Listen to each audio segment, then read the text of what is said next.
Maturity আর আত্মসম্মান এই দুটো জিনিস মানুষকে ভেতর থেকে বদলে দেয়। ম্যাচিওর হওয়া মানে শুধু বয়সে বড় নয়, বরং জীবনকে একটু গভীরভাবে বুঝতে শেখা। কখন চুপ থাকতে হবে, কখন কথা বলতে হবে, কাকে গুরুত্ব দিতে হবে এবং কার কাছ থেকে দূরে থাকতে হবে। এই বোধটাই মানুষকে সত্যিকারের ম্যাচিওর করে তোলে। ম্যাচিওর মানুষ অযথা কারোর সঙ্গে তর্কে জড়ায় না, সব কিছুর জবাবও দিতে চায় না। অনেক সময় সে চুপচাপ থাকে, কারণ সে জানে কথা বললেই অনেক মতভেদ হবে। সেই জানে সব কথা কিভাবে দিতে হবে। তার কখনো প্রমাণ করতে হয় না।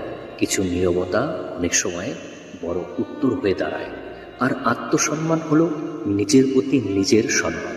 যেখানে নিজের মূল্য নেই, সেখানে বারবার নিজেকে ছোট করে রাখা আত্মসম্মানের কাজ নয়।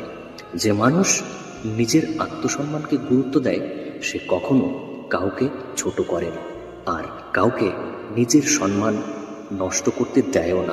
ম্যাচুরিটি মানুষকে ধৈর্য শেখায়, আর আত্মসম্মান মানুষকে মাথা উঁচু করে বাঁচতে শেখায়।